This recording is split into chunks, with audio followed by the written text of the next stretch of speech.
This is Stephen House on Full-Time Devils, and I'm outside Old Trafford on a beautiful Manchester day with youth historian and author Tony Parks. Tony, how are you doing, mate? Good, Stephen. Yourself? Oh, fantastic. Me and Tony are here today to talk about the season review for our under-21s and under-18s academy players. So, Tony, do you want to give us a brief overview of how you think the season's gone for our youth this season? Yeah, sure. I think for the under-21s it's been a cracking season. I think Warren Joyce is an excellent manager. He really struggles to get some stability and unity going through the team. I think, for example, this season we've used 44 different players. I think it's always tough for a manager to have to blend 44 players in. Some of those are juniors from the under-18s later in the season. Some of those are first-team players coming back from injury that most people know about. But what he's been able to do is he's been able to maintain a level of consistency over some years, when in the first half of the season he tends to use a good solid squad probably from the year before, and then at Christmas what tends to happen, or the January window, he loses a lot of players. So the Rothwells, the Pearsons and the Amoses and the Johnstons and one or two others have gone out on considerable loan, Jesse Lingard as well.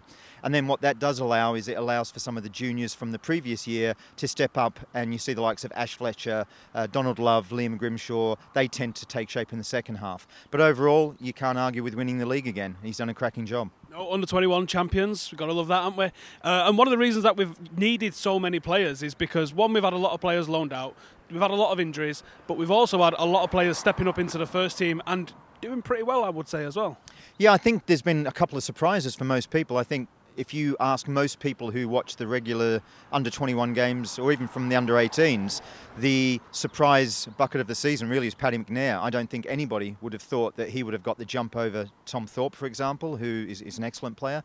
But for some reason he has seemed to be in in Van Gaal's favour, and he stepped up. And he had a couple of games where I thought he was struggling, but he seems to have settled down. He's grown in confidence, and I think it's shown with the number of appearances he's made this season. It's been a valuable contribution to the first team. I think it's great. So looking back on the season that the under-21s have had, as we said, they finished as champions, which is always fantastic to finish the season with the trophy. Who's been the standout performers for you this season? I think there's been a few, and as I said, because you had a different group of players in the first half of the season than you have in the second, you see different players come to the fore, if you like. I think Andreas Pereira has had a cracking season. That wouldn't be a surprise for most people. He's been the mainstay of the team throughout the year. He's been playing his role in midfield. I was very critical of Pereira, particularly last season, when he first joined the under-21s, in that he didn't dictate play and didn't manage games. That could have been a maturity thing, it could have been a confidence thing, I'm not sure. But this season I think you've seen a very different Andreas Pereira, and that's been showing in with some of his performances for the Brazil under-20 teams, where again he's getting some star reports from that particular tournament. Other players of note, I like Joe Rothwell as well a lot. Yeah, he's an interesting player. He had a virus. I was talking to his dad at the under-21s a couple of weeks ago, and he struggles with tonsillitis in the winter. And Chris Smalling had his tonsils out, I think it was last Christmas, and Joe was going to do the same, but for whatever reason that was delayed. And his father was saying to me that this season, again, this Christmas, the chances are they're going to flare up. So until Joe does that, I think he's always going to be susceptible to colds and viruses, and I think it was glandular fever he had, which laid him low.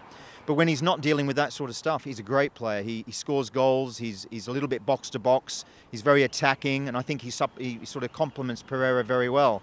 Harrop's another one, very classy player with the ball at his feet. Been a little bit unlucky with injury when he's got into the side. I think he's one to look out for moving forward. Ben Pearson, interesting with Ben, great little player. The reports I'm hearing coming out of Carrington suggest he's got the body of an adult. But unfortunately, he's still got the mind of a 15 or 16-year-old kid. He hasn't quite developed that emotional intelligence. And I think you can see that sometimes when he goes flying into tackles in the first 5 minutes, 10 minutes of the game. I think that's probably why he is like a little bit of a fan favourite as well, because he is like a bit of a terrier. And sometimes we lack that a little bit, both in the senior team and in the under-21s. All of our players, the ones you've just mentioned there especially, are amazing with the ball at the feet. Absolutely. Really good with the ball at the feet, and especially the English players. English players don't get a lot of plaudits for that, but you just mentioned two there that are fantastic, and obviously Andreas Pereira is Brazilian, you would expect it, but all of the players that we're mentioning here, Blackett, McNair, they're all very comfortable with the ball at the feet, and I think that's a characteristic that we're going to be seeing through the rest of our players. Is there anyone else that stands out to you in this under-21 side? I think it would be a miss to not talk about Tom Thorpe. I think he's had an outstanding season. Why he hasn't had a chance in the first team, I think, is beyond many people. It's a question that nobody understands. But clearly, it's the manager's opinion that counts. And I'd be sorry to say that I think he'll be leaving in the summer. I think the likes of Swansea, the likes of Everton, the likes of other Premiership clubs, I think will be sniffing after him. I think he's a Premiership footballer. It just didn't happen at Man United, but he had a fantastic season. We see this a lot with a lot of our youth. They don't make it into the Manchester United first team, and we're dealing with the top 0.1% of players across the world. Yeah. So it's no great shame for a player to not make it at Manchester United. And we often see players go on and have fantastic careers in the Premier League, in the top divisions around the world. Shawcross is one example of someone who's done that.